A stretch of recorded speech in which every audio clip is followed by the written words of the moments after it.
All right, Sterling. So what's the news? Oh, wait, that's right. Bummer.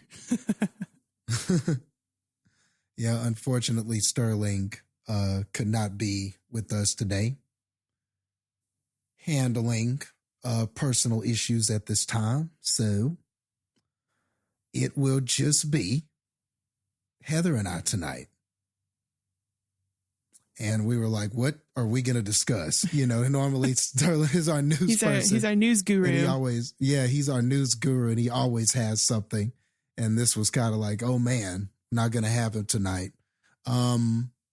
Did we want to kind of just talk about the Oscars a little bit since that happened recently? Any big takeaways? How about 3 big takeaways? What are your 3 big takeaways? Yeah, we could talk about that. 3 big takeaways. I think my first one is for me, the best thing of the entire show was Ryan Gosling's performance. Oh yeah. It was I'm just Ken. Yes, it was so good. And like bringing out the other Kens also was really cool. And then just Slash appearing out of nowhere and just shredding on the guitar. Like it was so funny. That was cool. And if I remember right, I think he didn't really even want to do a performance, right? I think he was just kind of like, I don't want to do this. And he killed it. Like he nailed that. And he's a really good live singer too. Like that was really impressive the way he did that, you know? And like, I feel like I could be wrong about this, but I feel like he did a good job of spotlighting other people in it, like going over to Greta Gerwig and Margot Robbie, having them sing and basically just like being like, I love you guys, you know, like giving them their moment since they kind of didn't get any sort of nominations or anything like that for this movie. So I really appreciated that. So I think my big first takeaway is Ryan Gosling was the best thing about the Oscars. Next big takeaway is really shocked and a little upset that Killers of the Flower Moon got nothing at all. Yeah. That was crazy to me. That was just an insane realization. I was like, not a single thing. That's crazy. And then let's see, other big takeaway. I think that I want John Mulaney to be the new host of the Oscars because his joke, I don't know if you heard his joke about the Madam Web thing. That was so funny. It was just funny. Epic. Yeah. I know. When he was talking about, are you talking about when he was talking about the quotes and he was like, you know, the quotes from a movie. And then he was like, you know, my mom was in the Amazon out exploring spiders in the Amazon while pregnant with me. Yeah. It was so great. Good. It was so good. Yeah. And like I had seen some other clips of him hosting, I think the Governor's Ball or something, or Governor's Awards. Sorry. And he was really funny there too. Like he would tell jokes and kind of poke fun, but in a very like classy, good kind of way, opposed to other people that have hosted. So I feel like that, I don't know. I think he would be a really fun host for the Oscars if they switch up Jimmy Kimmel being the host. So, and I did notice that when he got up there, like people were laughing and really responding to his delivery. And when he was done, there were people, he got applause. Like people were standing up, clapping and everything like that. I didn't notice that. He kind of was a big surprise. You know, he kind of killed it when he got up there. So I definitely see where you're coming from. He kind of was one of those unexpected surprises. Yeah. I think. Yeah. So, I mean, just, those are my 3 big takeaways that are kind of like out of the realm of normal takeaways. What about you? Well, takeaway number 1, John Cena is a national treasure. Yes, that's true. Only John Cena could do what was done. And it worked the way it did. And do something like that. But that was like one of the funnier bits that they had because that was just completely unexpected. Even the whole story about Kimmel talking about a streaker did it one time and then Cena not wanting to. And he was like, well, then just read the envelope. And then that speech, him standing there with nothing on and the envelope in front of him, in front of his genitals, talking about costumes are probably the most important thing there is. You know, it was just really funny and people were laughing and couldn't believe he did it. But that is funny.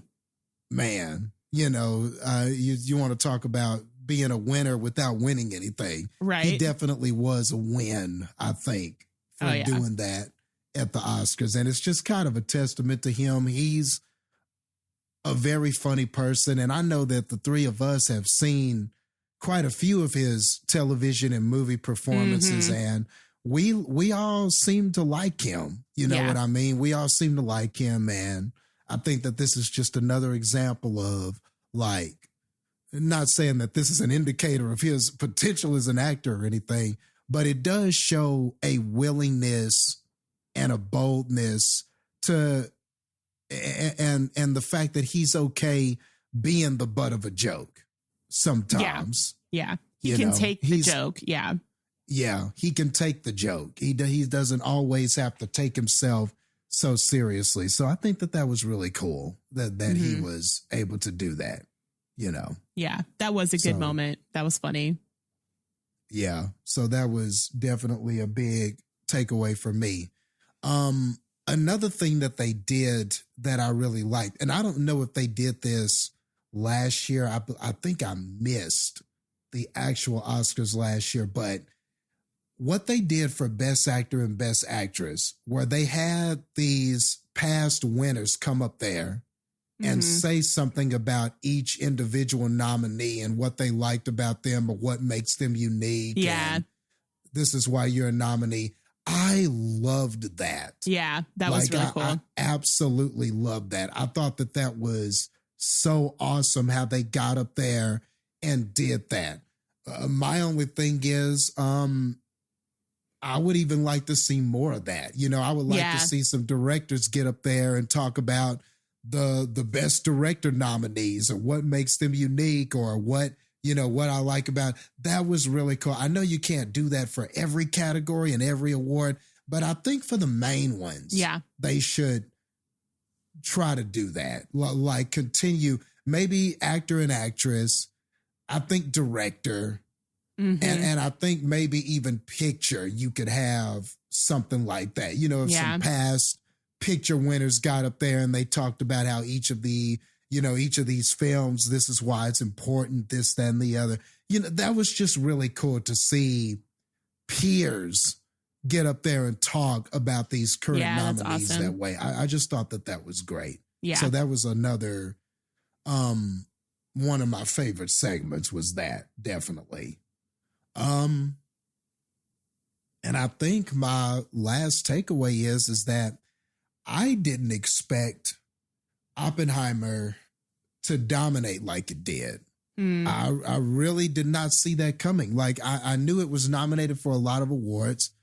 But I think also what's interesting about it is that this was one of the few times where like you had a movie that was considered a blockbuster also win a lot of the Oscars, because typically we hadn't seen that in a while. You know, it had been years since like the blockbuster movie that a lot of people saw also won a plethora of the trophies, because we had gotten away from that for a bit. And like, you know, Parasite had won one year, 12 Years a Slave. You know, it was these movies that were not seen by audiences. And I just remember us having that big conversation about how we need to make movies more accessible and how sometimes we're sitting here watching these award shows and the movie that hardly anybody saw or didn't have access to is winning. And we're like, well, you know, it's hard to be excited about that. Nobody saw it. Well, very interesting that this year, especially like with movies like Barbie and Oppenheimer, they were big box office hits. And to see them kind of take the trophies, and they weren't like these, like, and you know, when you look at Oppenheimer and Barbie, they aren't like these movies that were action films or trying to be universes or like, you know, they weren't the typical blockbuster movies either. You know, Oppenheimer was a historical piece about the guy who created the Hiroshima bomb and whatever and everything. And then over here, you have this movie that was about Barbie, but it was very like deep and had all of these empowering messages and really had, and it wasn't about, oh, look, this is a Barbie doll and we're just going to play off nostalgia and make money. It was way more than that. And it actually was smart and like left the theater thinking about it, and it had something to say and something that it wanted you to think about and talk about. So a much smarter film. So, and those were the blockbuster movies. Those were the movies that everybody saw. So I don't know. I just wonder. So to say all that is just kind of to say, I wonder if this is indicative of a new trend, like, or maybe like a circular trend. Like, are we going to go back to where maybe some of these blockbusters can be a little bit smarter? They can be a little more reflective, a little more thought provoking. And is that what audiences are gonna go see and spend their money on, like they did Barbie and this? Or was this just an anomaly? And was this just like a special case? You know, these movies just happened to hit in a way that people did. And then, you know, there was the whole thing with Christopher Nolan talking about, you got to see this in the movie theater. And he sort of was like pleading with the public that you got to watch it this way. You got to watch it a certain way. And so I don't know. And, you know, not Barbie didn't do that the exact same way, but Barbie was very much a familiar commodity, a familiar character, a familiar thing that really was that a lot of people recognized and knew. And so maybe they came for those reasons, but what they got was something more than that. The way that they did the press for Barbie was genius. I mean, you had like, you know, Margot Robbie doing all of the like past looks from Barbies back in the day and like recreating them, and just the fun types of interviews and stuff like that they were doing surrounding Barbie, I think really helped kind of set the tone of what you should expect from the movie. And I think that it's some of the best like press tour stuff that I've seen in a while. You know, it just was fun. You're just like, I was actually looking forward to being like, oh, what's going to be the fun, you know, costumes they wear this time or the fun outfits that they do this time. And, you know, it just was, they kind of set the tone of that. And it was, I think, the last thing really being promoted right before the strike. Right. And so maybe people kind of were flocking to it a little bit because it was kind of the last thing they could flock to. You know what I mean? So I don't know, as far as the press tour stuff anyway. Yeah. That's true. I didn't think about that. So yeah, you're right. Maybe that was an element of it too. It was just the right movies at the right time. And you're right, because Oppenheimer came out the same weekend. So is it a coincidence that two of our biggest blockbuster movies came out the same weekend, kind of under these conditions that you're talking about?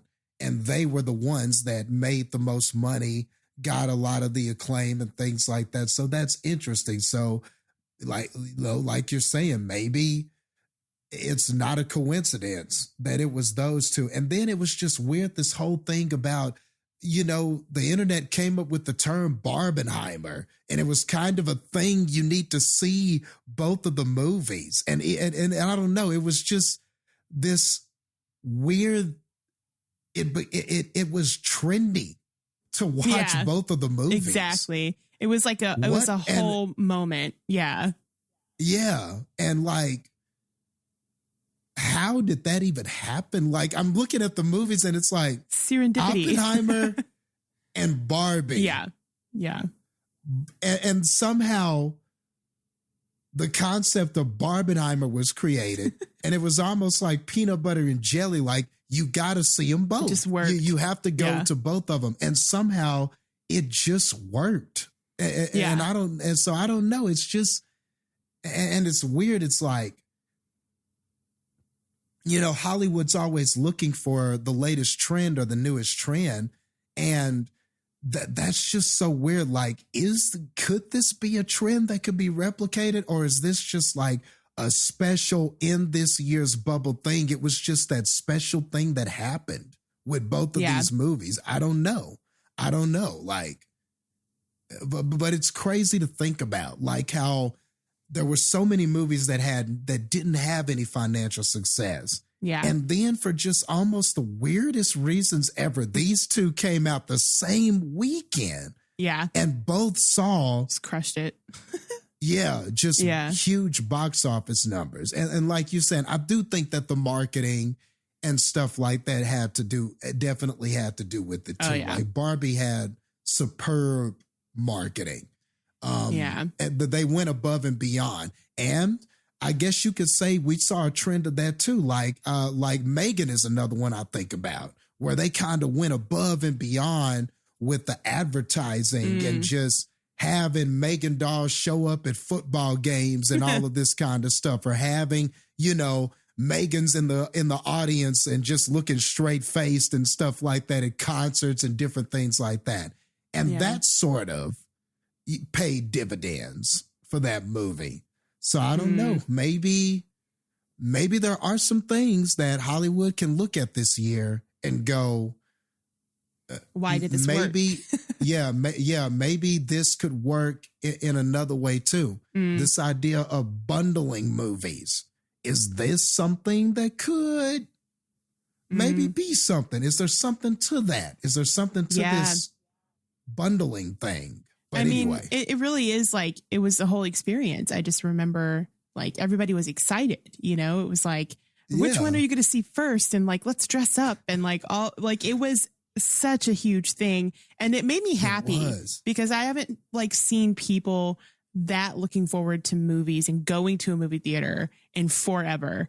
And so it was fun to see how excited everybody was getting and like talking their plans of like, okay, what are we going to do? And which one are we going to first? And like that kind of thing. And it was just so fun to kind of see that happening, you know, and people getting excited about movies and going.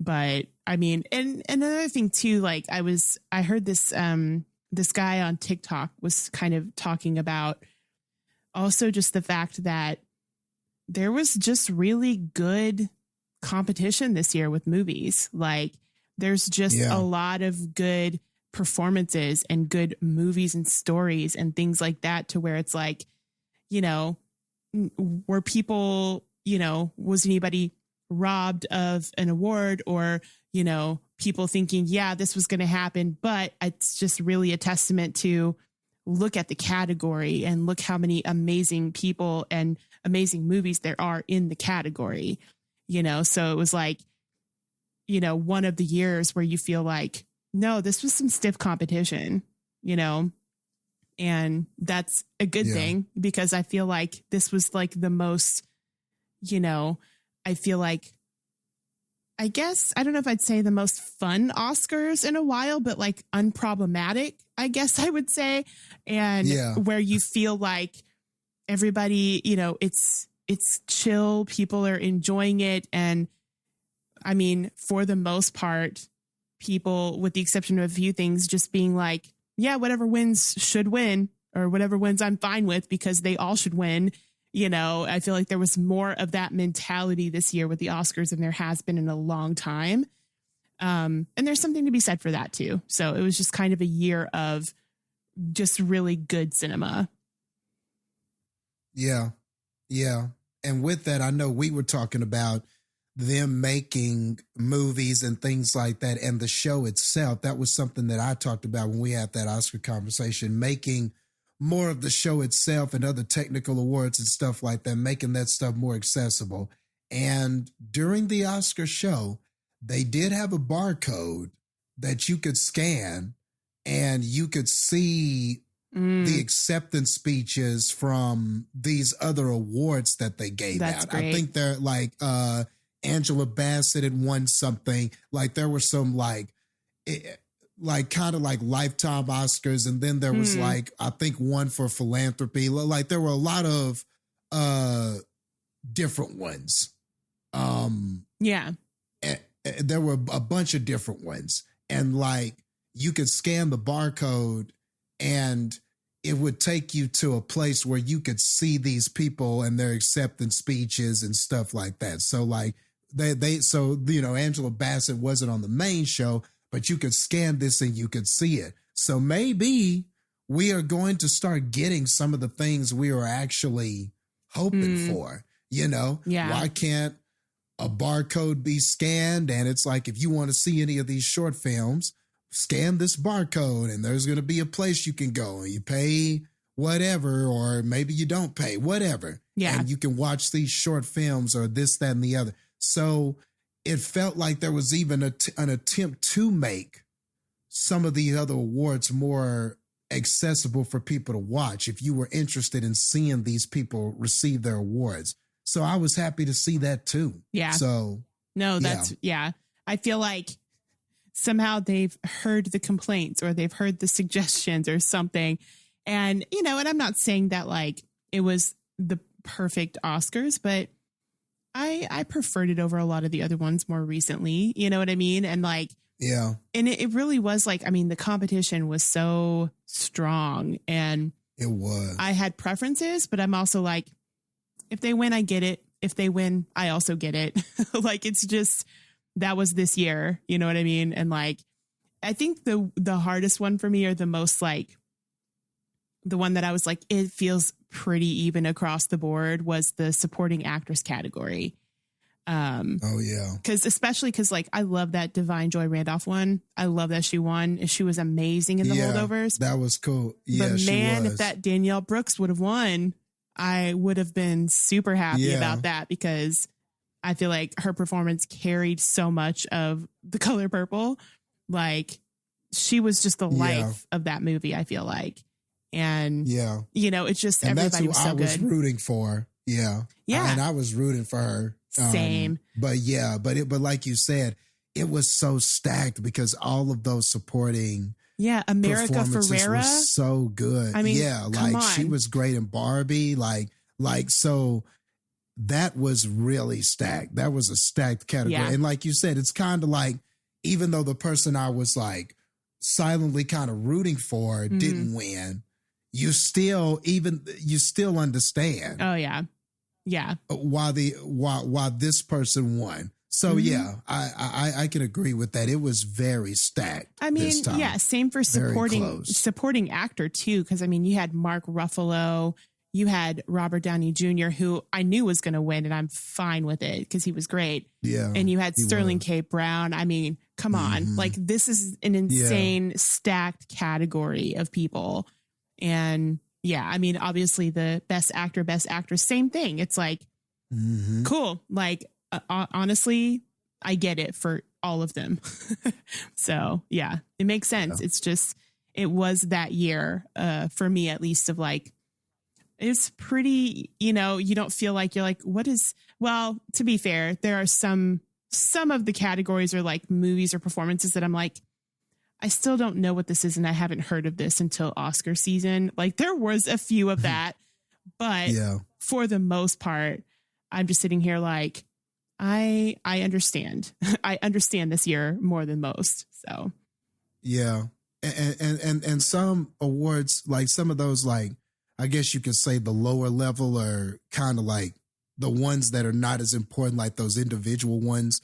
I was still happy to see like Godzilla take visual effects, because we raved about the visual effects in Godzilla -1 and just how their ability to make that look so amazing. And they didn't even spend a ton of money on that film, and to have it look like that, and the fact that it won for visual effects just goes to show, it's almost like a testament that you can do this cheaper.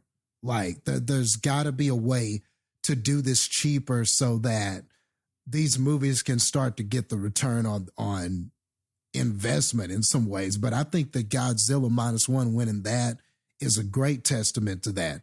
It was also very cool. I was a big fan of Anatomy of the Fall.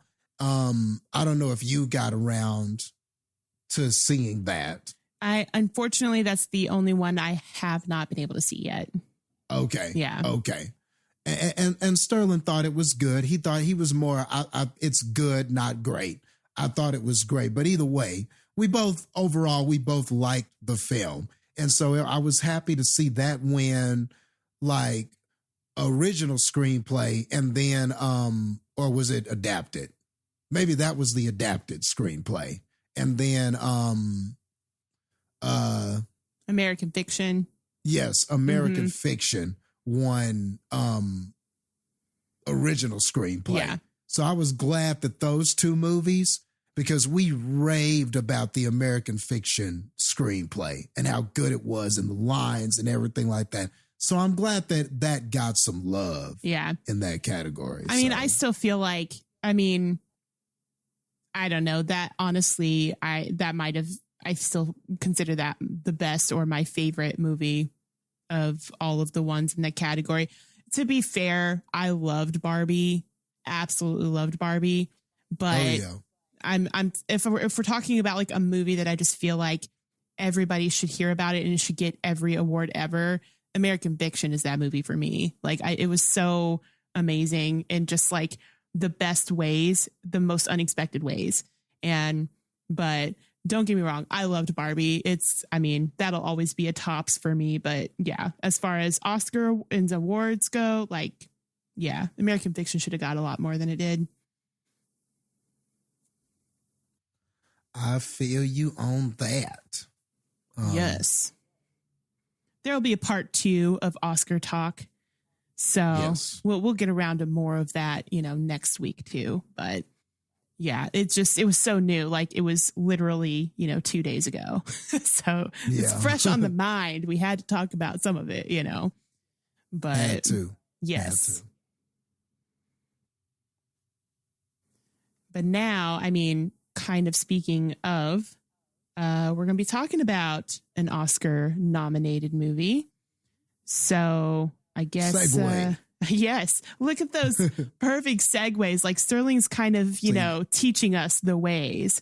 So there you go. Yeah. You're learning, young grasshopper, so we can hit that music. Yes.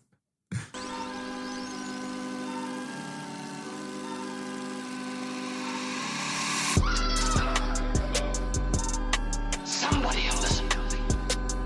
Nobody knows anything but you. All right. Are you ready? Yes. Come on.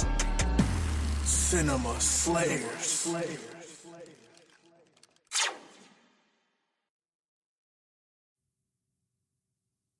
Yeah, buddy.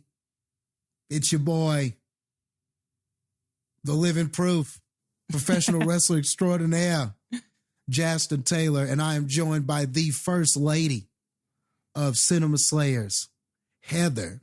And unfortunately, like we said earlier, Sterling is not with us tonight, but it's okay because we are still going to talk about everything that we like, disliked, and everything in between with the movie Maestro, written, directed, and starred by the one and only Bradley Cooper. So, of course, we are going to have our non-spoiler section. We're going to give our recommendations and scores, and then we will follow that up with a spoiler section. And we're going to really get in depth with this film as much as we can without our colleague Sterling.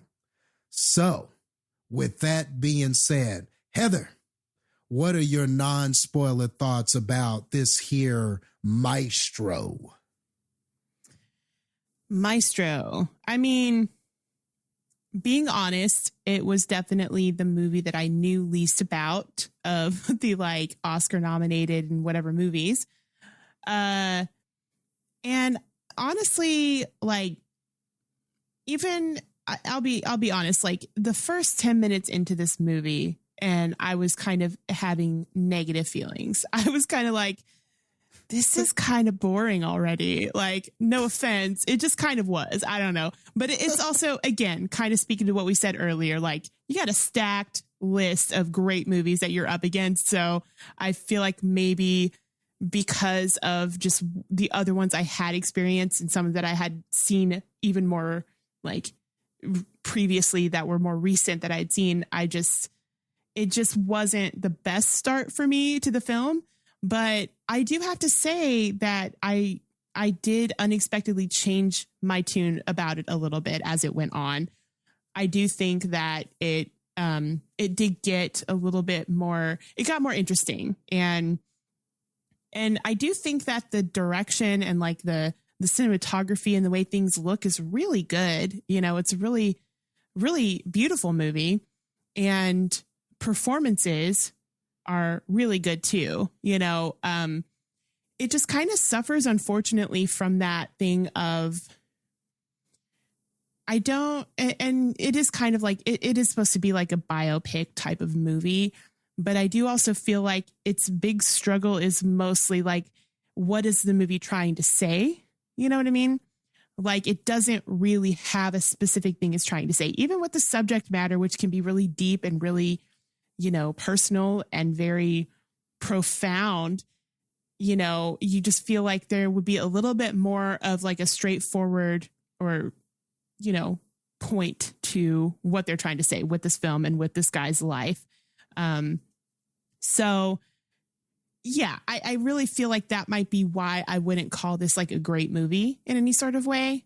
It was fine. And it was definitely, what you would call like an Oscar bait movie for sure. 100%. It was that. But, it didn't have anything to say to me where I feel like I related to it on a very like deep level in any sort of way. And even, you know, with biopics of people that I'm nothing like, there are moments when you still can have that, you know, where you could still have those times of, man, that really spoke to me, or this person's life was really inspiring and really spoke to me. And it just kind of felt like maybe the focus of this movie, I feel like it thought it was something that it wasn't, you know, like it kind of felt like, you know, this, you know, amazing, great composer that this is about. And yes, you do get to see moments of that composing in this film, but you don't really feel like he is like in the character in the movie. You don't feel like Leonard is, you don't feel his deep love and connection for the music. Like, you know, and maybe that's the point. I don't know, but And to be fair, I have to be honest, and maybe I don't know what this says about me. I didn't really know anything about this man going into this movie. I knew his music. Some of it I didn't realize was him, but I knew his music, you know. But I just feel like, you know, are you trying to tell a story about like how amazing and genius and talented this composer is? Or are you trying to tell a story about like the odds of the unconventional life that he had outside of this? But I feel like they don't really, you're getting like two different things that they kind of touch on in this movie, but they don't really connect to each other.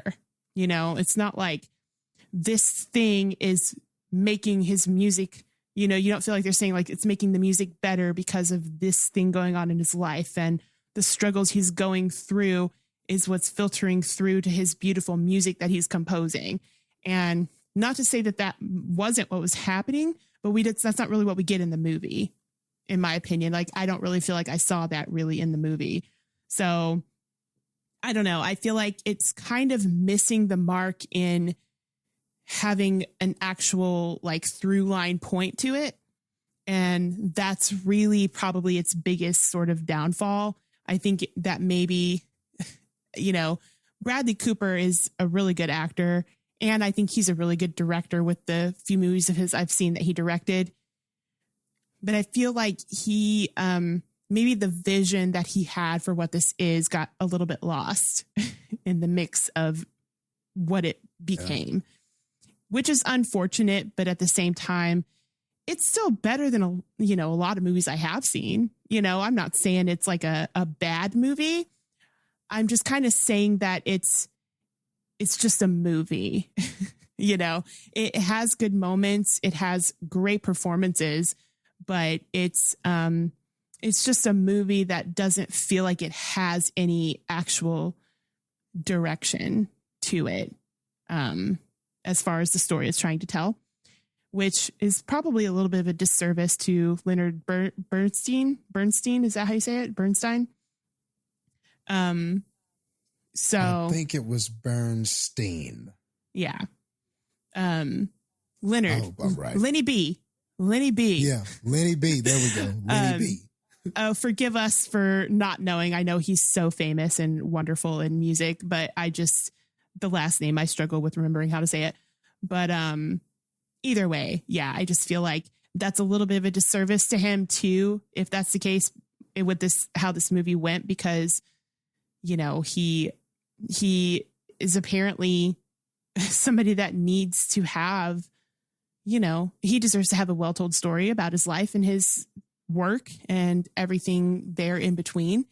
And I appreciate that, you know, Bradley Cooper had this vision to share a little bit of his world and his life with us, but it still feels very much like you're not getting really into his life. You're not getting really huge depths of who he is as a person.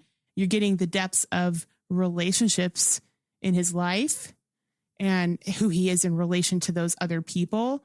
But there's very few moments where you get Leonard and who Leonard is when he's by himself.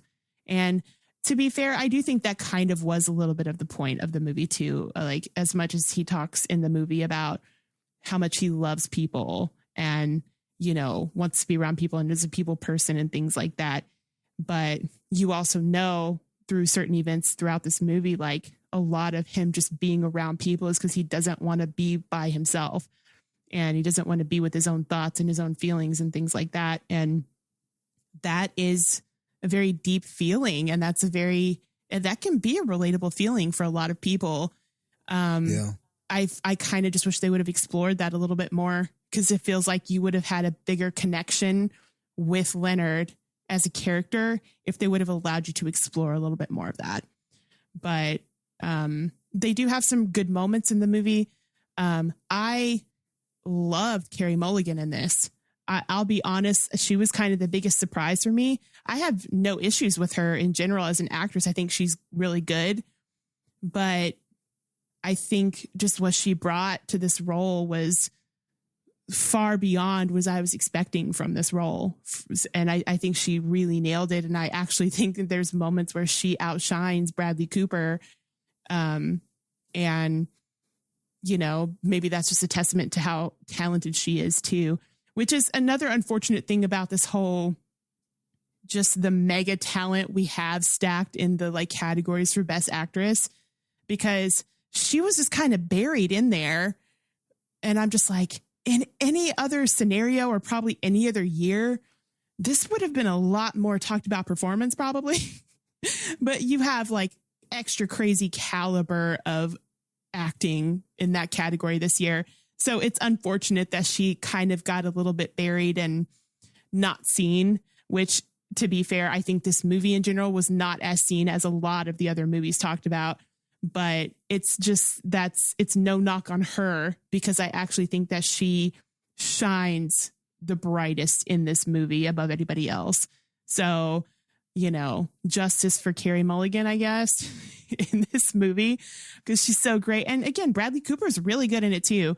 But I don't know, there was something special about what Carey Mulligan did as his wife in this movie that I just really, really like enjoyed. You know, I feel like her character spoke to me more as a person, or she was just more relatable as a person, because she was also a lot more vulnerable with her feelings and a lot more vulnerable in her performance, which I'm trying to decide if that was a choice that Bradley Cooper made because of who Leonard is, or if that was just more like, you know, just sort of the choices that he made in his acting performance, you know, like I'm not sure which one it is, but in either case, I felt more vulnerability and relatability from Carey Mulligan's character.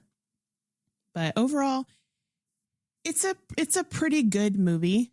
And yeah, there are definitely some things that, weren't necessarily my favorite about it, but there were I see why people do enjoy it. And I see why it is, up for these Oscar awards for this award season. So, but it was pretty good. It was better than fine, but it wasn't really good. It was just pretty good for me.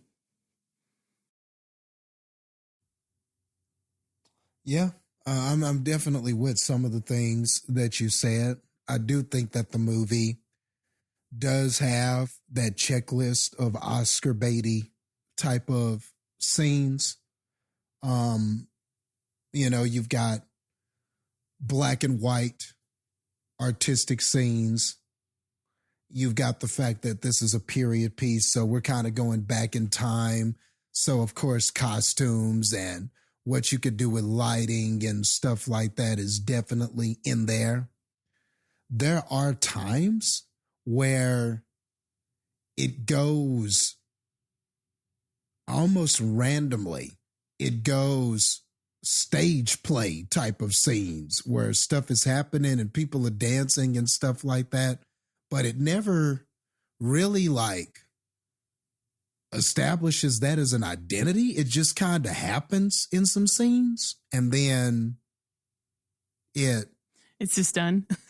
Yeah. And then it's just done. It doesn't continue. So that was interesting. It's like, and again, it's just one of those things that makes you go, okay, is that in there because we were practically begging for this Oscar, or was that in there because it served the purpose. Message you were trying to tell in some way?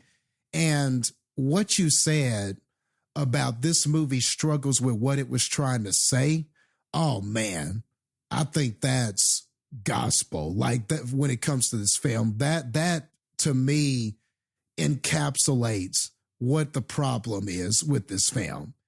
In trying to balance and tell the complex life of Leonard Bernstein, and I looked up some videos, and in every video they were saying Bernstein. Okay, so we're gonna go with that.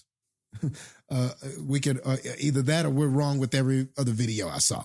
But like I think in trying to capture the complexities of this person, I think Bradley Cooper got caught in between trying to cover all of this. And so the movie feels very unbalanced. Like there are times where you feel like, why aren't we looking more at his music and his genius and his influence? And then there are times you're like, well, why are we focused on this relationship, but we're not focused on the other part of his sexuality and those relationships? Why do those relationships not get any focus, but this one gets more of it? And I get, okay, maybe Bradley was trying to choose a lane that he was more comfortable with and a story he was more comfortable with telling, but I couldn't help but feel while watching this that there were other elements of this man's life that were probably more important or just as important. And I felt like it was just glossed over. I couldn't help but feel this whole time. And after it was over, that something was missing. Like I'm seeing a lot of great scenes. The film is well made. Like you talked about the cinematography, you talked about the look of this film, and it definitely has all of that in spades. It looks great. The costumes, I felt like we were there in the time period that we were. So I think all of that was good. The storytelling, like you alluded to, I think is the biggest misstep. Sometimes I didn't know if we were in the past or were we in the present or were we in the the the future. Well, I guess you could argue it's all the past because we're looking at a person's past life, but just sometimes it felt like we were using makeup and how old the characters look to give us the clue on where we were. But I didn't think it was always clear where we were. I just don't know the jumbled way that the disjointed way that he was telling the story. I think it just kind of affected me a little bit. Sometimes I didn't really know where we were, or it took a moment for me to realize, okay, so we're further in the future than we were in the scene just before this. Or I would be like, oh, okay, now we're deep in the future from the two scenes that we had before this one. Sometimes the movie does this jumping and it doesn't give you a clue of where you are. There's nothing down at the screen giving you a date, or there's nothing saying 2 years later, or, you don't get any of those hints. So I think sometimes for me, it just wasn't always clear where we were. So that was just something that came to mind as I was watching this. I agree that Bradley Cooper is very good in this. I could tell that he put a lot of effort into this performance. I can tell that this mattered to him. I can tell that with his direction and what he was trying to do, there are parts where you really feel. Now, I can't say that I'm a connoisseur of Leonard Bernstein. I'm kind of in the same camp as you, Heather. I knew of his music. I knew a little bit of the man, but I can't say that I followed his career or read anything about him or am an advocate, a listener, a constant listener of his music or anything like that. I'm not a fan of him like that, but I understand his influence, and that when you look at America, he might be, if not the most influential, like American composer, musician. He's definitely one of those people. So I get that he's one of the GOATs. And I could tell that in this performance, Bradley Cooper was really trying to embody him at times. There's like a 5-minute scene where he is, where he's doing maestro work and the orchestra is playing, and it really is a riveting scene. It might be one of, if not the strongest scene of the film, just how impassionate Bradley Cooper was playing the role. And when you go back and look at videos of Leonard Bernstein, he's very animated when he's maestro, and he's very uses his whole body, and he's really sweating and putting himself into every movement and action and everything that he is trying to direct with the orchestra. And that definitely came across with Bradley Cooper in those scenes like that. So there are scenes that are absolutely brilliant. So I could see somebody watching this and seeing a scene like that and just being blown away, because, if you don't even watch this movie, I strongly suggest you just at least watch that scene. It's a pretty amazing scene. Like I thought I was watching the man standing there doing, directing this orchestra on this music. So that was really cool. Another thing that's really cool is that they use sort of Leonard Bernstein's music constantly to kind of portray mood and tone and different things that are happening throughout the story.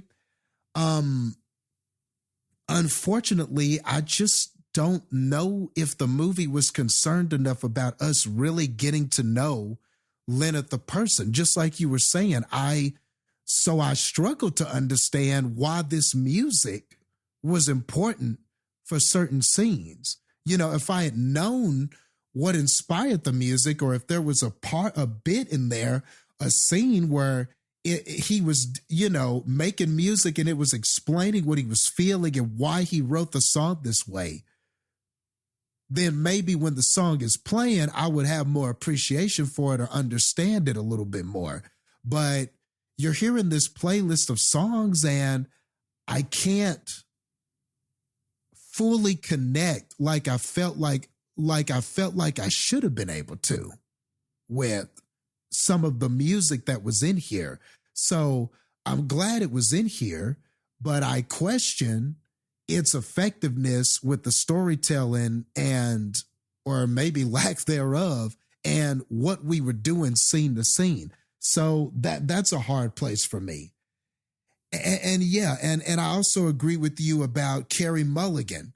And I'm in a strange place with her because she was probably, arguably, the best thing about this movie. The strongest thing about this movie as far as playing Leonard's wife, Felicia.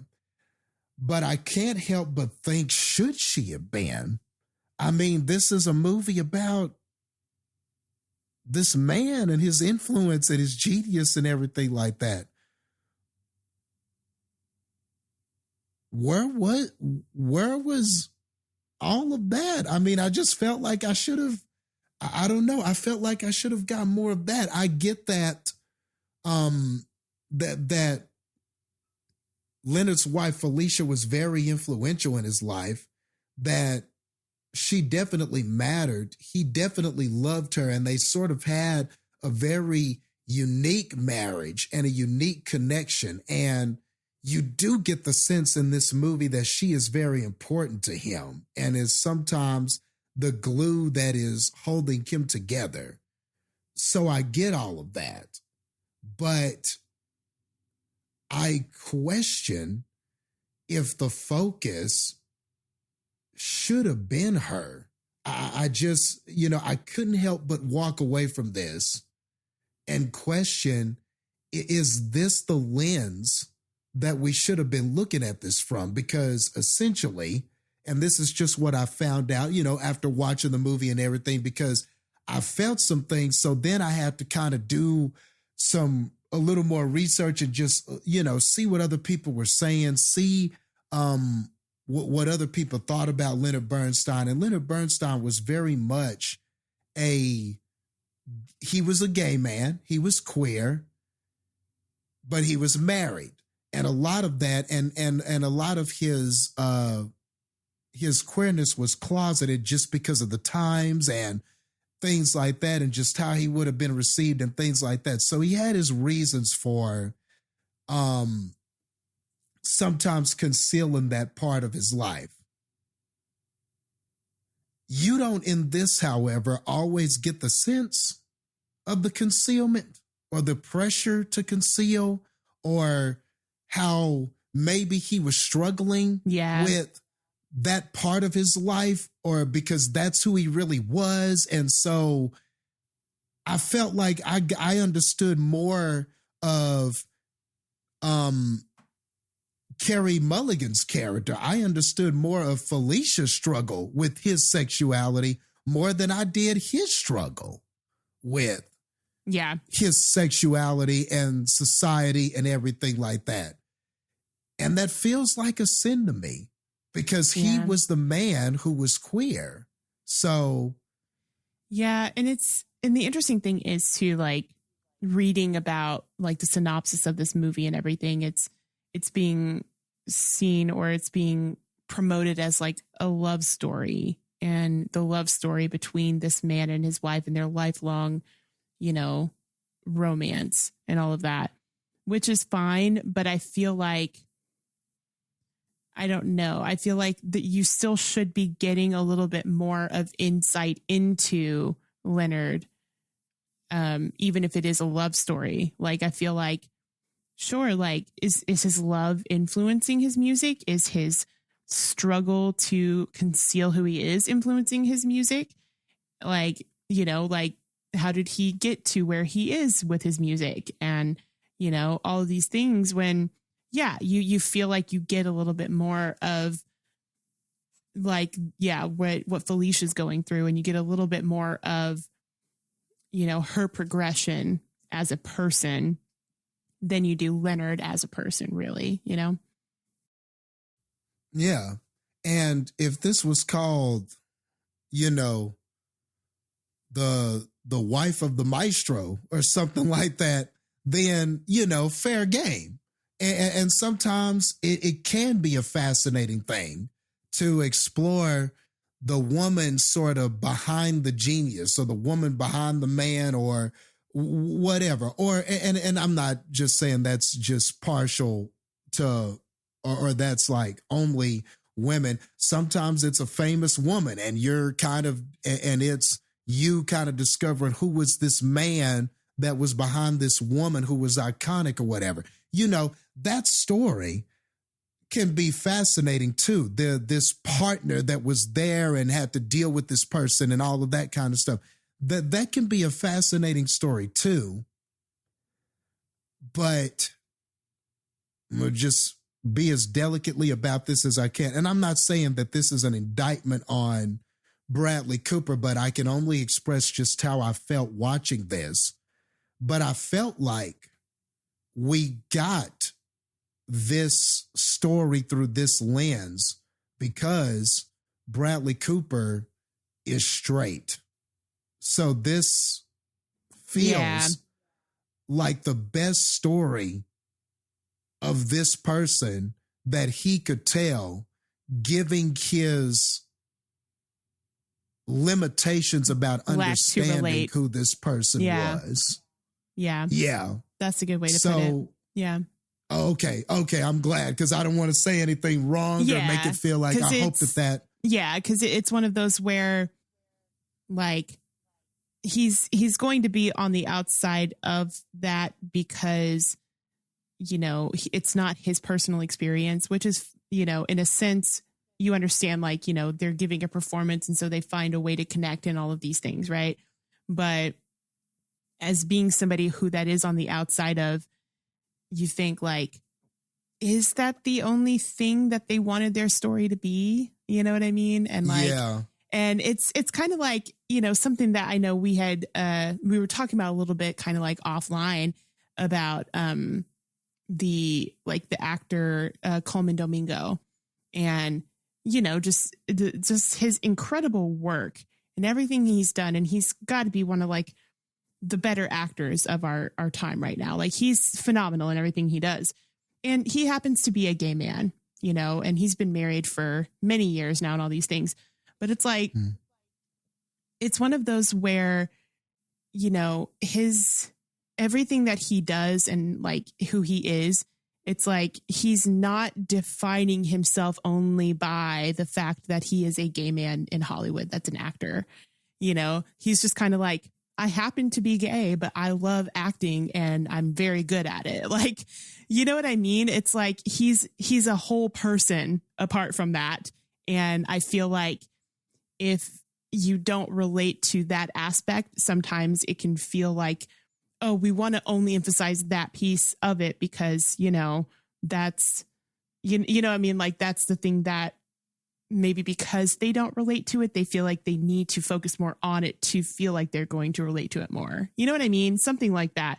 But I get what you mean by it, because I feel like his perspective is going to be a little bit skewed and a little bit missing because he doesn't personally relate to it. Yeah. Yeah. And I think, and I mean, and that's not to say, you know, and we were talking about that a little bit offline too with Sterling before this call, is that sometimes we can be a little hypocritical because straight people play gay people in roles in movies and stuff all the time. And we loved American Fiction, and Sterling K. Brown is a straight man playing a gay character in that. But I think the difference here, and we talked about this a little too, is that not just the difference of the character Sterling K. played was fictional versus this is a biopic of an actual person. But I think the danger here is is encapsulated in this film, because to me, when you were seeing the queer part of this character, it almost came off as a negative that was hurting his family. That's how it came off to me in this movie. It almost came off like that part of his life was hindering what was going on over in this part of his life. And that's okay if that's how the movie starts. But I think there needs to be an evolution. We need to come to understand both sides, or why both sides were important to him, or even if that's how it looks on the outset, there needs to be an evolution of that thought and an understanding that no, this was a part of him too, and this was an important aspect of him too. This was part of his truth. And see, I feel like there were so many moments in the movie when you could have done that, or like shown that growth more, which we'll talk about more in spoilers. But yeah, there were opportunities, and unfortunately they weren't used. So yeah. Okay. And I'm glad that you're recognizing, like it seems like you immediately thought of some scenes and some times where maybe that should have been something, but that aspect of it doesn't ever evolve. And I think that is directly related to Bradley Cooper's lack of perspective with that side of things. I think it's directly related to that. And of course, I could be wrong. I never just want to say, oh yeah, I'm right about this, but that's what I felt watching this. And I think that was the thing that was missing from me. Like, this has excellent, and I'll just wrap this up here. This has excellent scenes. And I do think that it does represent an important part of this man's life. It does represent certain aspects of Bernstein's life well. But like you said, I think the lack of focus on what needed to be showcased more, what was important, what wasn't, and the fact that we lean too much into something over here and not enough into the other aspects of his life, like, I don't know, his musical genius that is the reason why he is who he is. Like, I think that ultimately hurts the movie. So it's a well-made film. It, like you said, I don't agree. I don't think it's a bad film either, but it is a film that leaves something to be desired. And there are just too many missteps, I think, to where it's only a good movie. It's not great. And it feels like it would just be kind of one of those forgettable movies. You might remember a scene. You might remember, oh, that was that year that Bradley Cooper did that thing and he acted and directed. Remember, he was the maestro.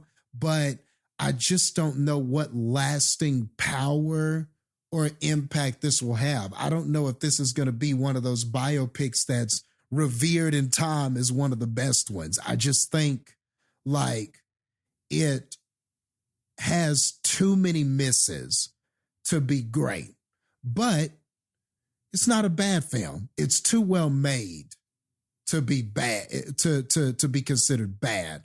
But the elements where it excels are so good, you just wish it had nailed all those other things too. So, yep, it's unfortunate. So yeah, that's where I land with this movie. But anyway, recommendations and scores? Yeah, let's do it. Recommendations and score. All right, I guess you went first, so I'll go first on this one. I'm not going to say it's not bad enough for me to not recommend. I mean, if we were reviewing this, and this is, well, actually, no, this is a Netflix movie, right? Like, so it never was really in theaters, right? Like, okay, so maybe this doesn't apply, but I'll just say the example anyway. Like, if this was a movie in theaters, I would say you could wait to see it on streaming. Like, I'm gonna recommend it because I do think it is good enough to recommend, but by no means did I feel that this was a must see. Like, by no means did I feel that there are certain aspects that are impressive, but overall the movie didn't impress me. It left me with something to feel desired. And I think out of all of the Academy nominated films that we've seen, this might be my least favorite one. Like, out of the ones that I've seen, like, it felt, at its core, it feels a little too Oscar baity, and it feels a little misguided in the story that it was trying to tell. And I just wonder if maybe if we had attacked this a different way, had seen this a different way, had come at this with some different angles, I just feel like it could have been a lot better and it would have felt a lot more complete. But as we are, it is what it is. It's good enough to watch. I think you'll have at least a decent enough time. And it's an interesting conversation to have once it's over, the impression that you got, especially for people who like are big fans of Leonard Bernstein or know his music and everything like that. I just wonder what those people would think. Unfortunately, we don't have a voice like that on here, but I think that those people will at least appreciate his music being all in this and some of the performance that Bradley Cooper was given. I think there are things, and of course, Carey Mulligan as well. So I think there are things to be appreciated. And that's enough to recommend it, but it is not by far nothing that you need to jump to Netflix to see. If you see it, you see it. If somebody goes, I haven't seen Maestro, I'm probably not going to be that person to be like, oh, you haven't seen Maestro? I'll just be like, oh, okay. And then the conversation will move on. That's about where I am. Much. Yeah, that's about where I am with it. So, yeah, we'll give it, let's see. We'll give it 68. We'll go with 68.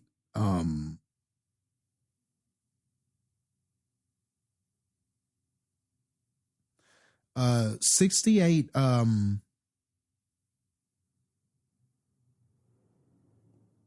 guess you could say 68 pivotal arguments while the Snoopy balloon from the parade float passes you by out of 100. Okay. Yeah. I mean, I can't really disagree with you on a lot of it. Like, I mean, there are some interesting things in it. And for some of the performance pieces, yes, I do say, sure, give it a go. But yeah, it is one of those where, unfortunately, in the shuffle of great movies that came out at this time, it's not going to be the most memorable. It's not going to be up there as, anything considered best about it, like, I don't know, but there are some moments, and the direction and the cinematography is really good. And it was an interesting story. It definitely was an interesting story.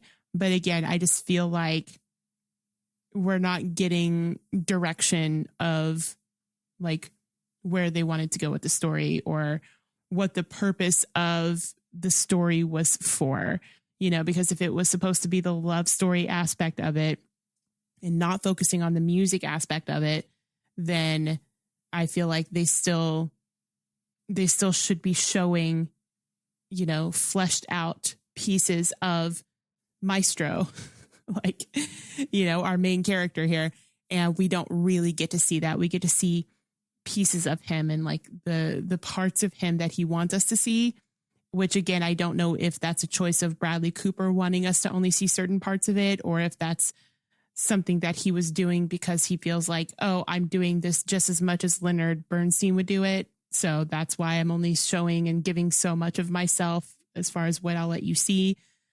I can't really tell, to be honest, between those, which one it was supposed to be. So, yeah. So, but in either case, I feel like if this is a movie that's supposed to be primarily about Leonard Bernstein, you got to have some of that vulnerability in what you're showing us a little bit more than you did here.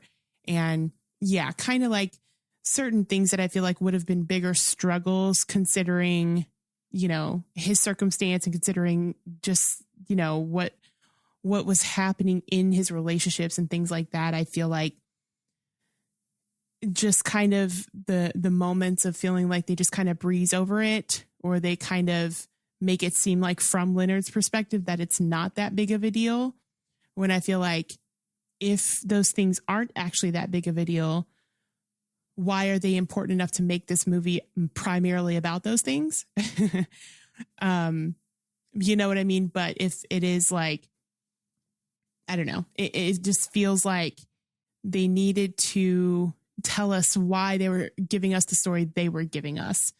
You know what I mean? Like, sure, there's lots of movies that's just like, oh, it's just a love story about these people that have had a love for a long time. But it's like, but when you're putting that in the backdrop of historical people and actual real people, it just kind of feels like a little bit of a disservice, because you're saying, let me tell this love story about this genius, amazing, talented composer, but not relate why he's so great at what he does to any part of his love story, which I just feel like that there's no way that that would really be the case. I feel like, you know, with as passionate as he was and as animated as he was, and as, you know, great as his compositions were, like there's got to be something more behind it. And we don't get any of that. So I don't know. I feel like they kind of missed the mark with, you know, if they were trying to tell an inspiring story versus they were just trying to tell the story of somebody that,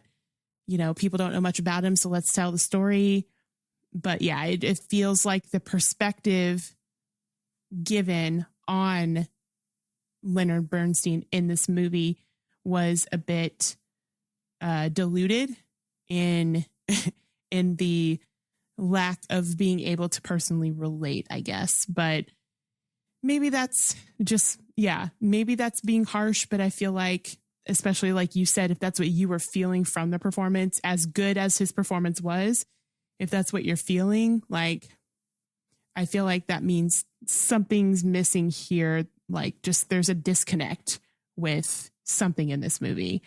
So, but I do think there are aspects of it that are good enough. And also just to hear Leonard's music being played throughout the movie and understanding a little bit more, like, you know, in general, like, oh, this is who this guy is. Yeah, it's worth a watch. Sure. And definitely worth it for Carey Mulligan's performance. So, I recommend it only because you can just watch it on Netflix. I think that it is a good movie. I say that as if it's like, you know, a terrible movie. It's not a terrible movie. It's just not anything that stands out. So, but yeah, I'll recommend it. I'll give it, I guess I'll give it a little bit higher than you, Jastin. I'm going to give it 70, smoking cigarettes in every scene of the movie from each character out of 100. All right. And that makes our official cinema score a 69. Okay. We ready for some spoilers? Yes, we are. All right. Spoilers.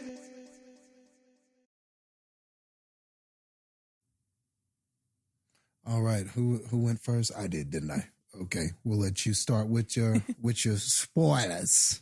And I feel like it's one of those where a lot of what we talked about, there's not a lot of spoiling in the movie, because if you know anything about the man's life, there's not really anything to, too much to really spoil here. But I mean, I guess what I will say is, to your point, you were talking about where it's like, we needed to see that growth. We needed to see that change, or something where there's like some sort of realization, or some sort of like, light bulb going off in his head, or something where you feel there's growth of some kind with Leonard's character throughout this relationship and this movie. One of the scenes, I think, is there's a scene where he's sitting there talking to a guy, and I'm forgetting who the guy was, but when he's talking a lot about like, oh, I love people, I love being around people, and alluded to something to the extent of like, he also just doesn't like being alone or being by himself. I feel like that would have been a moment where you could explore that, or like see a little bit more in his head where he's thinking about that and like why that is, or maybe a scene right after that where you see him actually by himself, like processing that or something, would have been a good scene. And the scene that you kind of talked about with your score, when they're having that argument, that for me was one of the best scenes. They're having that argument. Yeah. When he comes back, for Thanksgiving, and, Felicia's just kind of fed up with it and essentially calls him out and just says like, there's all these things, all these expectations and things that you have of me in this relationship. And like, how do you expect anyone else to love you when you don't even love yourself, And that was, and I don't even remember the whole speech, but it was so amazing because, she's right. Like, you think about this guy that's like, he's just doing whatever he wants, and he's not paying attention to his family, and he's just kind of out there doing the thing. But you don't feel like he's doing it because he's like, I'm just so passionate about the music. I got to keep composing. I got to keep writing the music. You feel like he's just like, I like what the music's brought me. And, I don't know how true that is to Leonard Bernstein, but like, I feel like if it's, it could be a little bit of a disservice to say that, he wasn't out there focused on the music at all when he wrote such amazing stuff. But, I just feel like it also could have been, there's a lot of time skips and stuff. So there's, a big chunk of time where, maybe that particular part in time was not about that, because he had already made all these great compositions, and now he's just like, well, I'm reveling in that, and that's fine.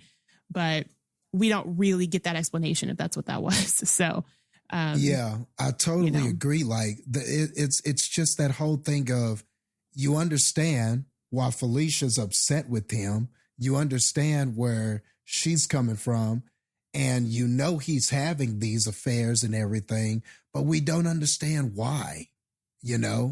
We don't understand the why of the affairs.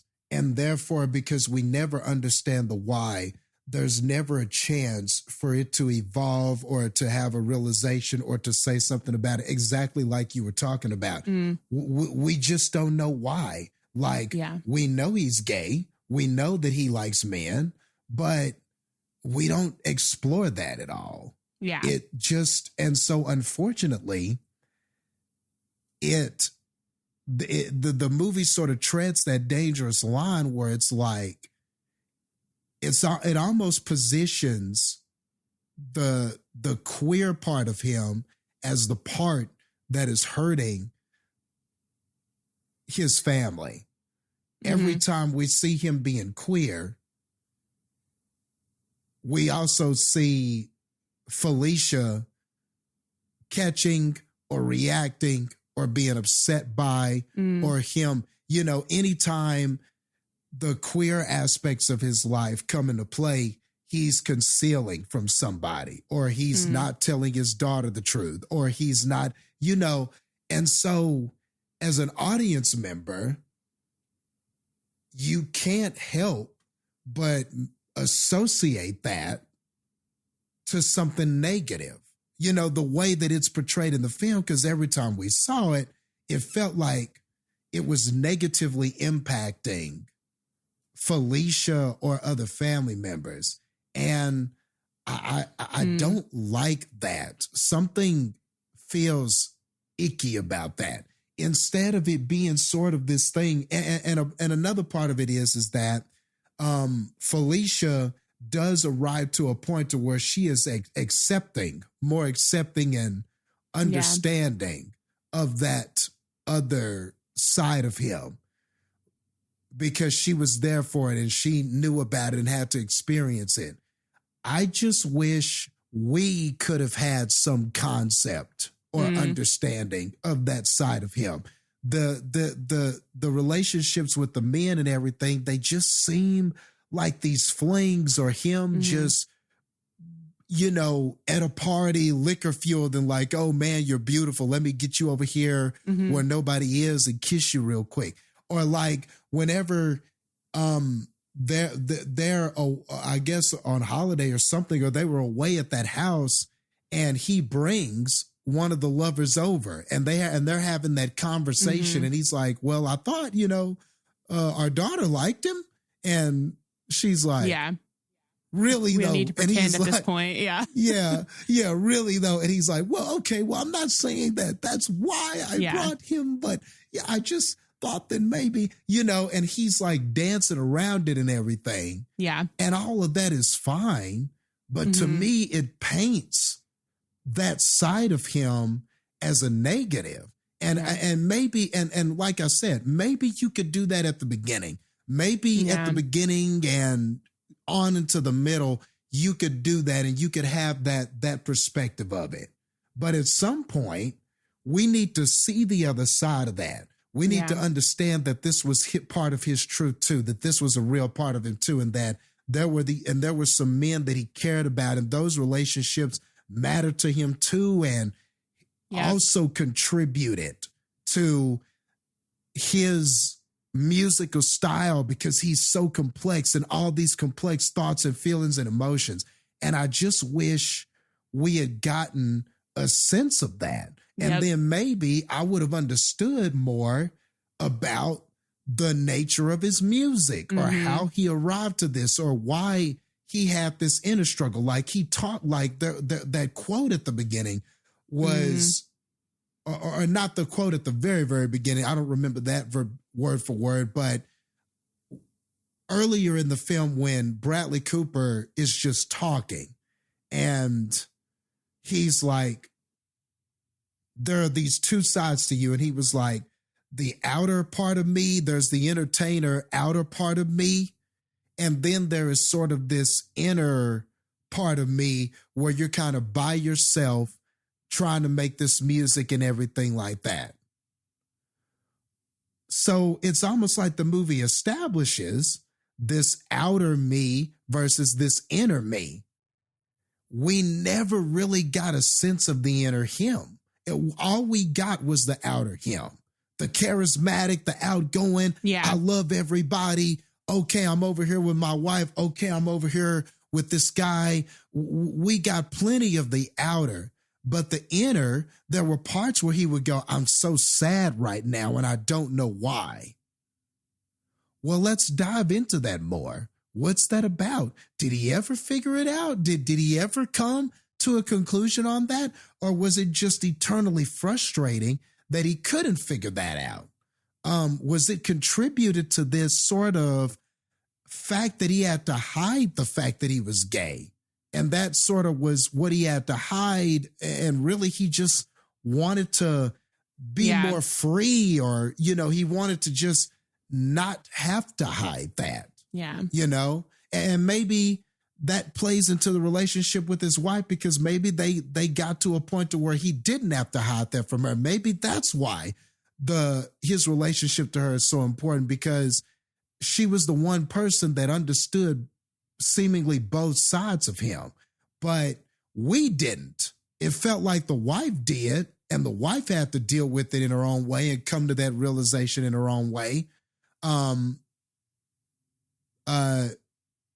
Just like, you know, towards the end when he's maestroing, and at the end of it, they have an embrace, and she says, there's no hatred in your heart.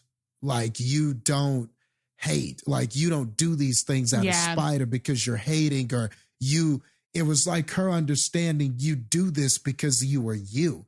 Well, I'm glad that, Felicia understands that, and Carey Mulligan portrayed that realization well. But I didn't realize it because the movie didn't show me any of that, so I could better understand it. So, man, that's just so unfortunate, But what the movie did do, though, was it really did showcase well kind of the back and forth with Felicia and dealing with this, and kind of knowing that he is this way. And then the fact that that they had a very interesting relationship because they could talk to each other hard about that. And maybe there was also some relatability that she was an actress, so she's a performer too. So, they connected, I think, on some of those artist levels as well. So you could see that this relationship was very interesting. There were all these dynamics of it, as far as how they felt about each other, how that played into work, how it played into their relationships with their children, how it played into all of those things. And like, that was another thing too. Like, Carrie or Felicia was constantly talking to one of the older daughters and was saying, "You're mad at me, aren't you? Aren't you frustrated with me? Aren't you mad at me?" That was another thing that kept coming up. And I don't feel we got to the bottom of that really either, or why she felt like her daughter was angry. And I felt like maybe the story of that was her daughter's angry with her because she is being complicit in letting the father kind of do what he's doing, or the fact that he's, gay and everything, and that he's hiding that, and she was kind of complicit in the deceit of it, I guess. I thought maybe that's what that was, or at least at the very least, Felicia felt guilty that maybe her daughter feels that way. I don't know. Yeah. But I don't feel like we ever get a definitive answer. The daughter's just kind of like, "I'm not mad at you. No, Mom." She's like projecting it. Yeah. Yeah.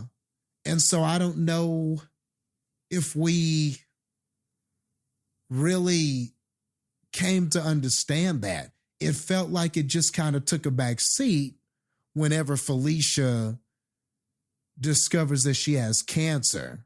Mm-hmm. And it just becomes more about being there for Mom than really getting to understand that relationship. It kind of is foregone, which also just kind of speaks to what you were saying. What was this movie trying to say?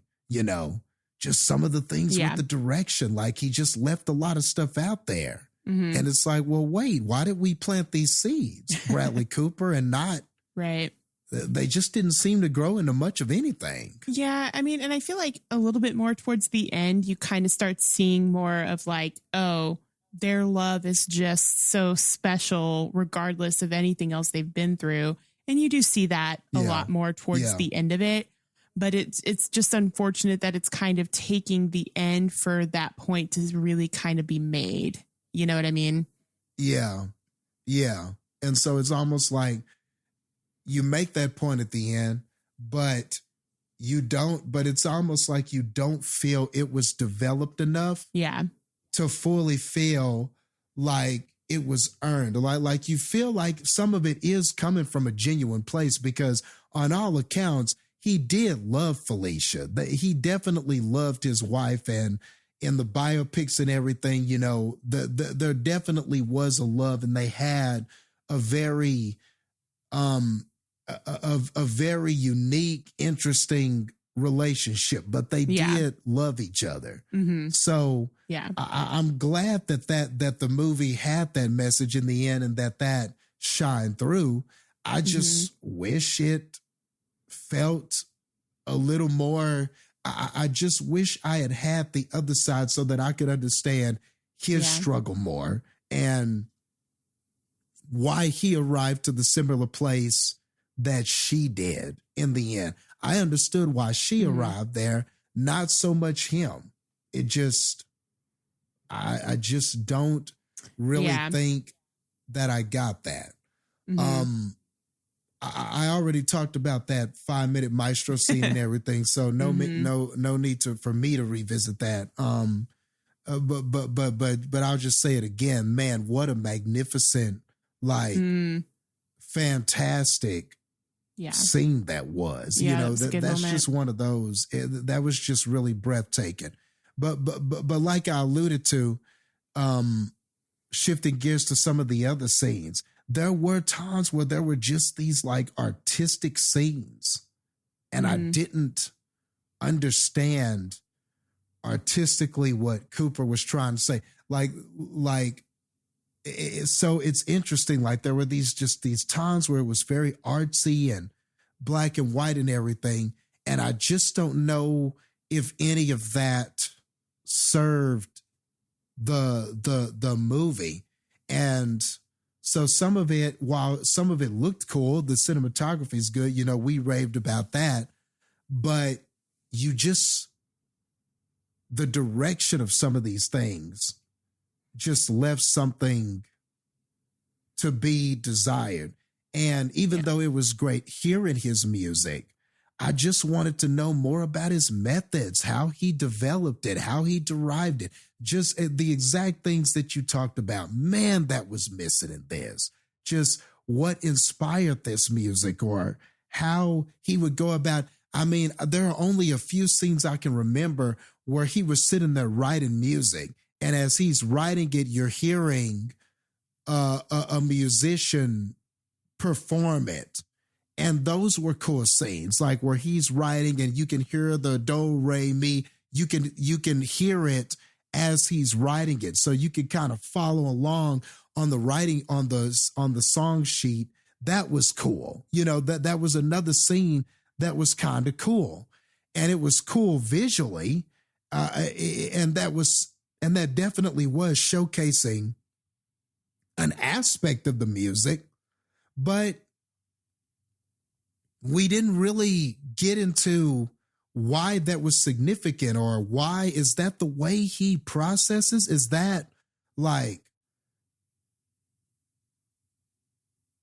what him doing that and writing that? Yes, he was doing it because he's a musician, but what does this say about everything else around him that was happening? Like, how did all of that other stuff, how did him running away with this guy, did that somehow help his creative process? Right. Like, I don't know.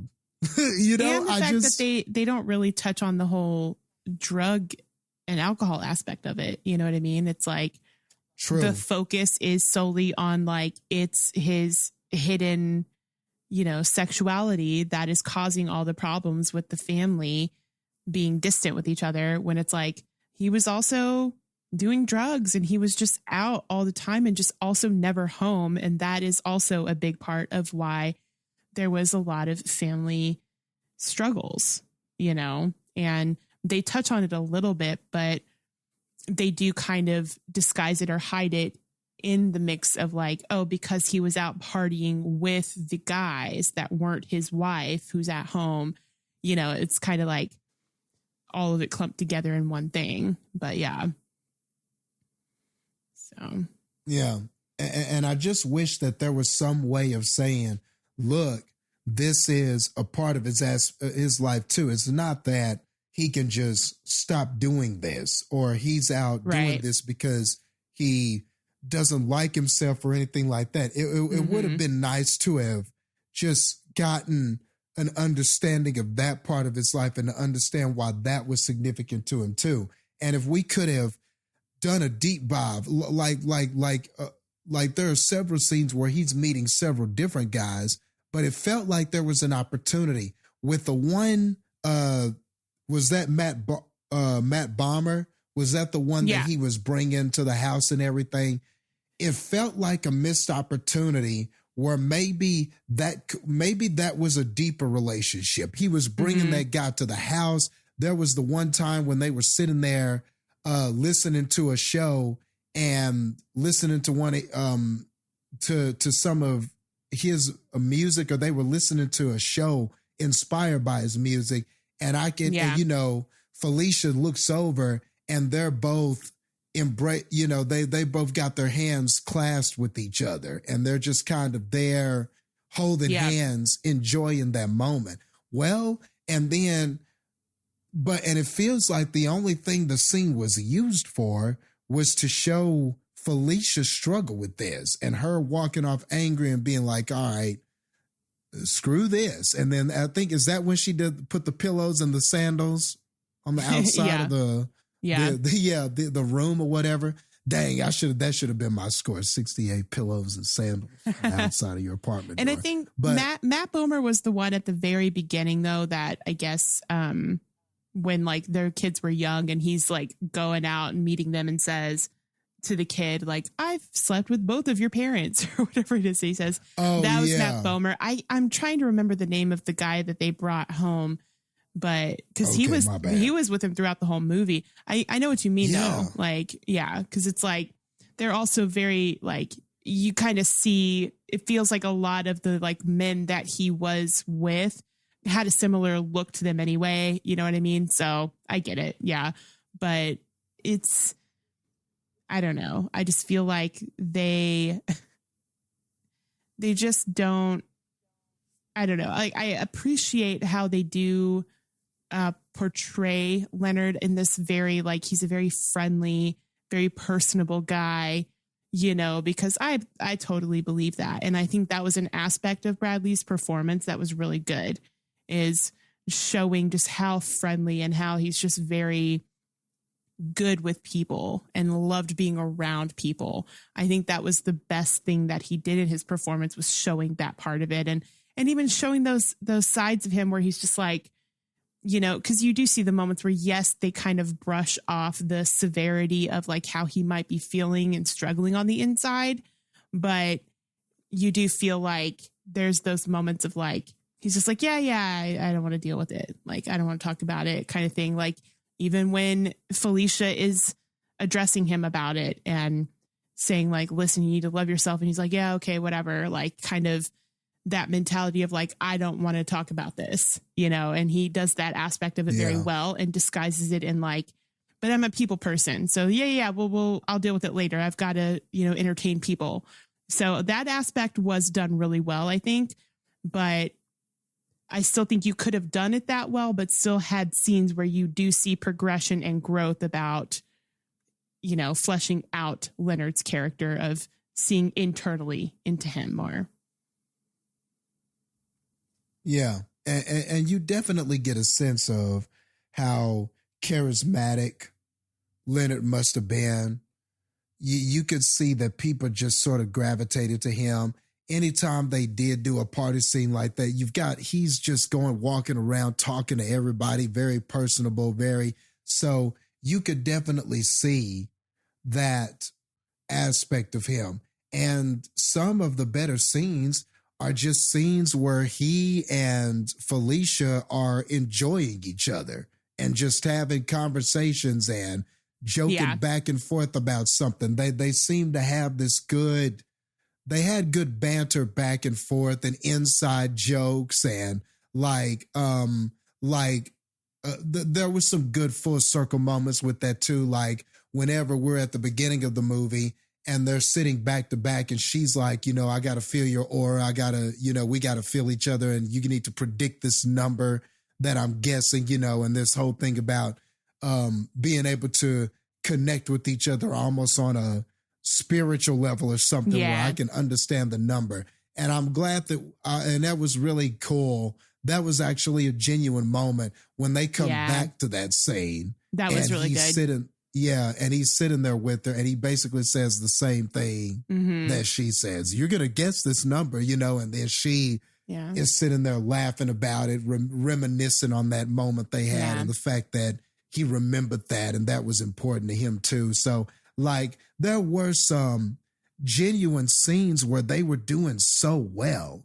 And I think, but again, I just hate to beat this dead horse, but I feel like the reason why those scenes were effective is because Bradley understood that aspect of it and that perspective. And that's what Bradley Cooper's good at. You know, he's usually good in these love stories, you know, A Star is Born or good chemistry with that kind of stuff. Yeah. Yeah. He has great chemistry with that kind of stuff. And he can come off as really endearing and charming in his performance. Yeah.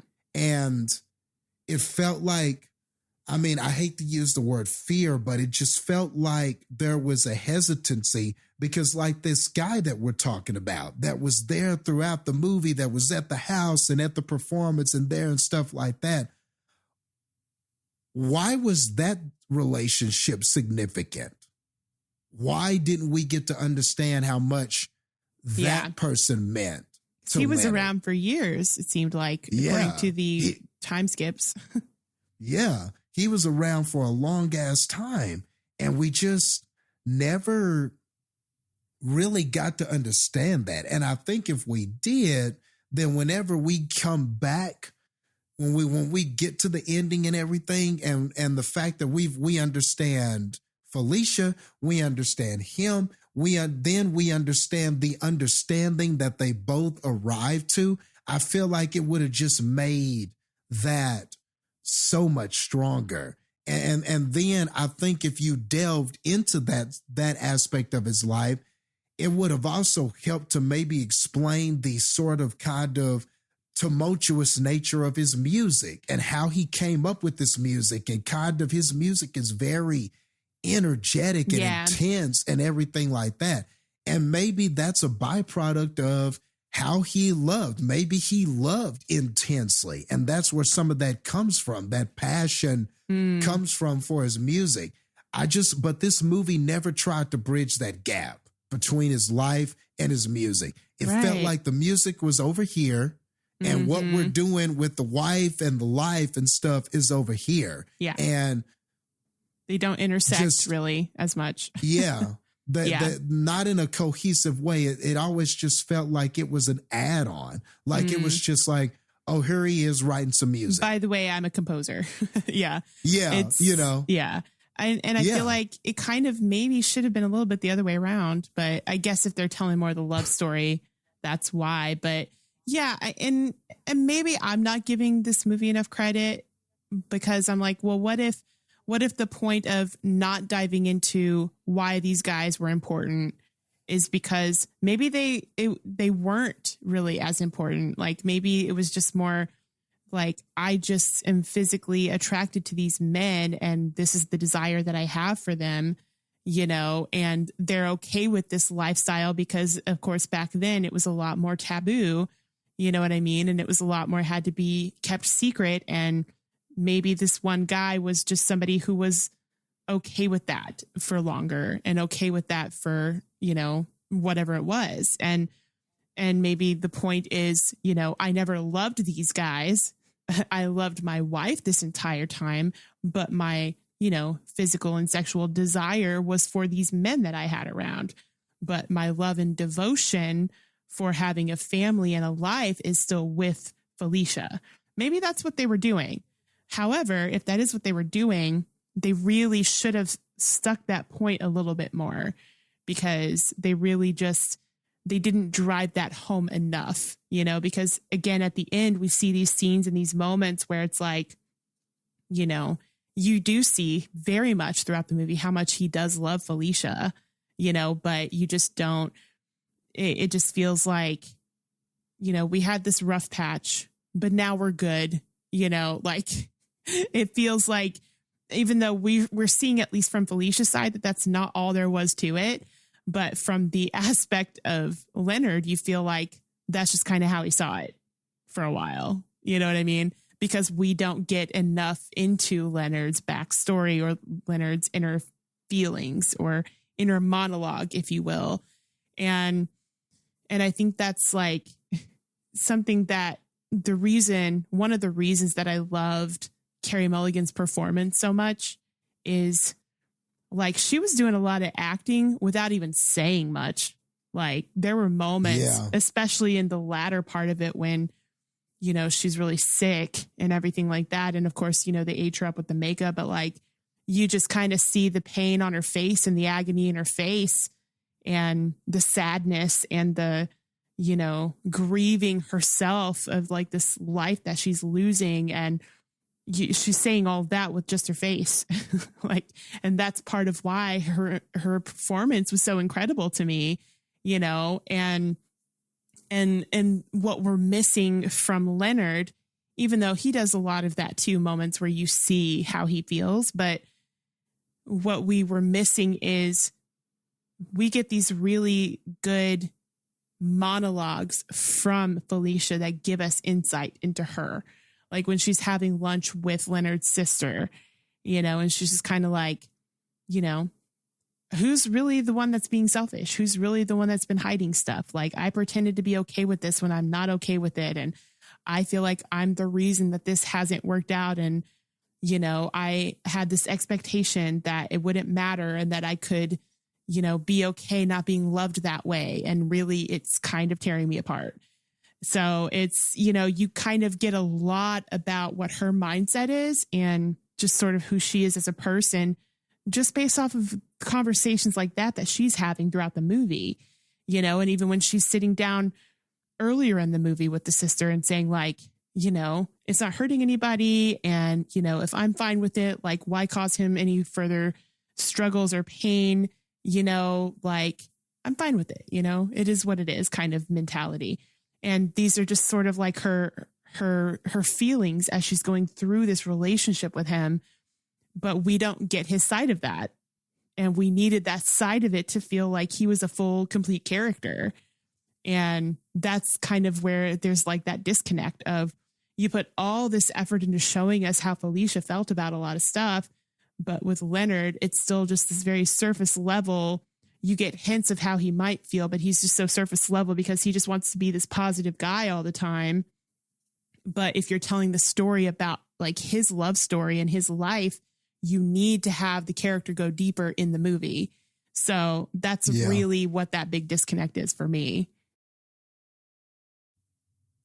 Yeah, I totally agree. And so you just walk away feeling like, man, this is a good story, but it's just missing some really key things. And it may only be like a few aspects of things, but those few things are just so glaring and it just feel like the missing pieces to complete the puzzle that was this man.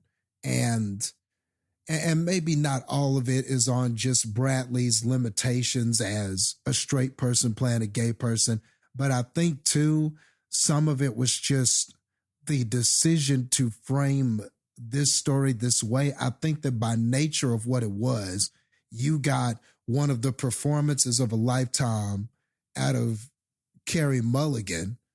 But at the same time, I think because of that, it didn't allow you to really get into the depths of Leonard Bernstein. So it's almost like it was a double-edged sword in a way. The decision to go with this direction by proxy hurt it on other aspects. So I guess it just comes down to how much do you appreciate this story that they told. Yes, it has some limitations. Yes, they didn't really get into all of the music. Yes, they didn't really get into this other part of his sexuality and who he was, but they really hammered this part. They really nailed this part. And I guess it really, whether you think the movie is good or not, is going to depend on if you're willing to accept. If that was the most important thing for you, then maybe you can accept this more and like this movie a lot more. But I just couldn't help wanting more of that. I just wanted more of those things that we're missing. Yeah, because we got those moments and we got the hints of it. You know, we should have just kind of expanded on it more. and that's really what the because again, like this movie has the potential. It had a lot of potential with it, especially Definitely. You see that with these performances in this movie. It's just the way the story's told, or the aspect of the story told, it didn't feel complete. It didn't feel full. And I wish I could kind of specifically pinpoint what that is. Like, we could speculate and we have some ideas as to like why there was that missing piece, but like, man, it's one of those where you're just going to be like, like food that's not substantial type of thing, where you're just like, like, oh, I ate a bunch of, this, but it wasn't actually filling me up. Like, it's like, it was good, but it wasn't filling.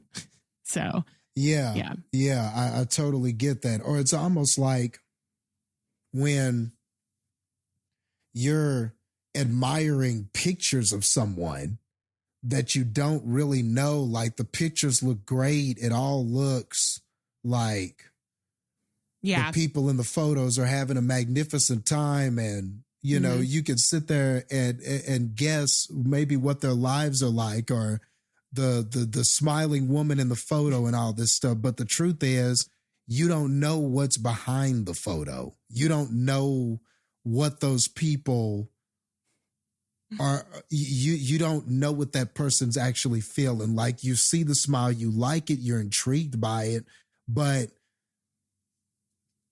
you can't, but unless somebody explains that to you, or you meet these people in person, you can't possibly know what else was behind that photo other than just, so then you're just left like with something missing. It's like, I don't know these people, but it sure looked like they were having a good time.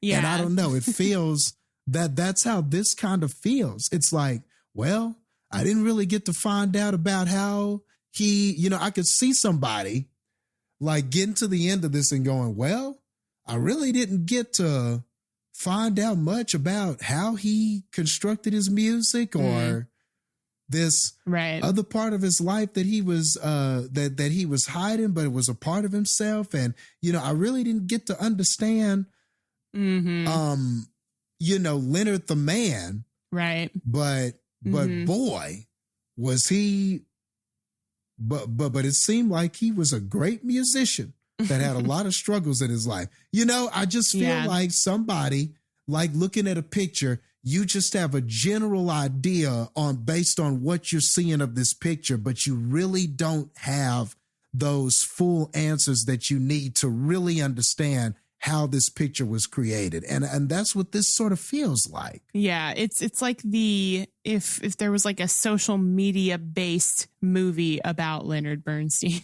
Yeah. Where you're only seeing the specific things he wants you to see about what his life is, Yeah.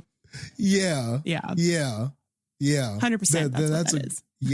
That's a great comparison. Like, that is exactly it. It's true. It's like viewing somebody's life from social media. It looks cool, but you're only seeing the parts they want you to see. Yep. But there's more to it. Yeah. It's great. Yeah. You like the post. Yeah. You'll like the post. You'll even comment on it sometimes. And it's like, man, that they look like they are just the perfect husband and wife, but there's more to it.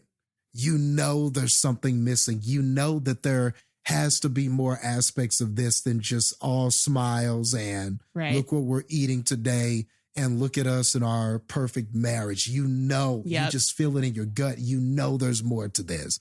And that's how this felt. Yeah. Yeah. I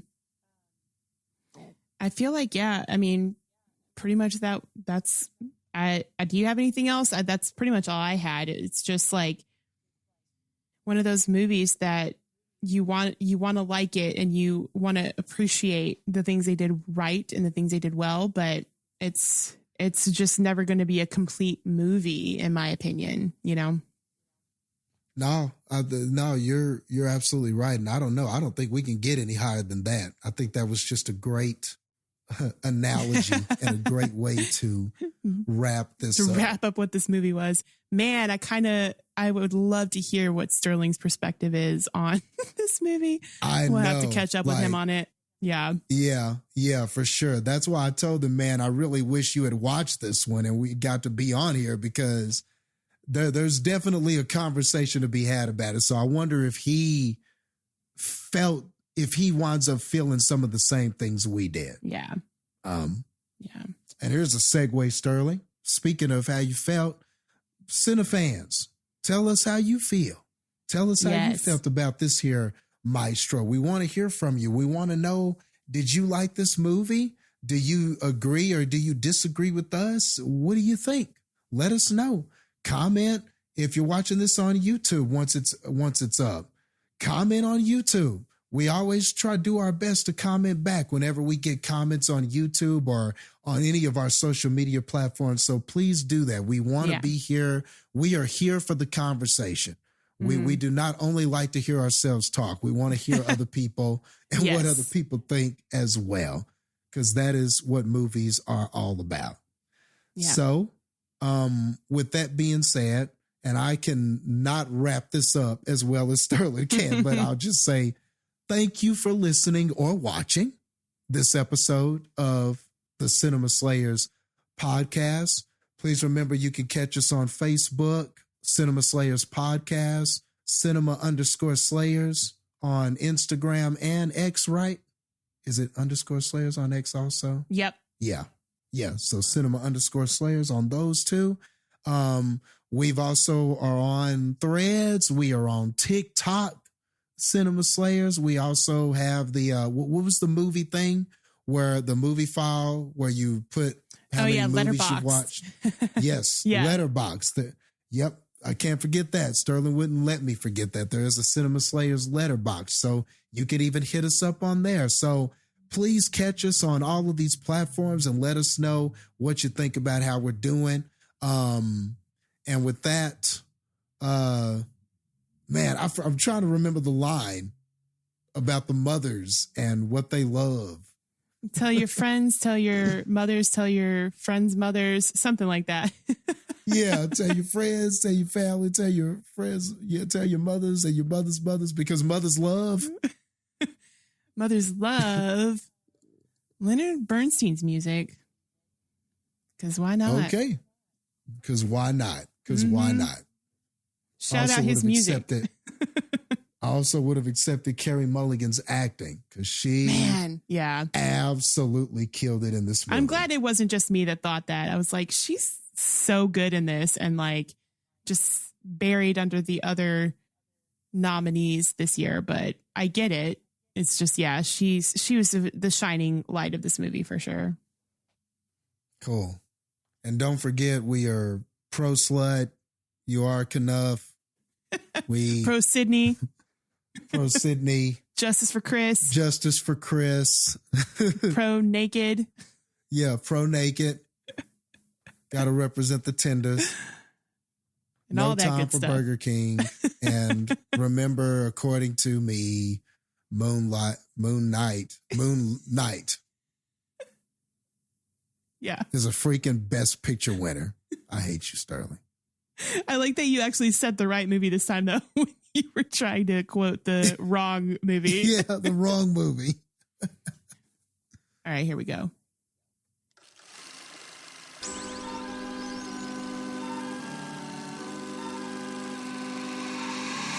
Man, I got to hand it to him. Trying to remember all this outro stuff. And man, he does a great job. And he does it rapid fire, too. Yeah, Just that's a spits it lot of off. stuff. Like, you don't realize how much stuff he says until you try to do it yourself. And you're like, man, this is a lot of stuff. How does he know all of this without a script in front of him? Yeah. So, right. I got to hand it to him. Props, Sterling. Props on that. Yeah. But all right, I'm out. All right. We out.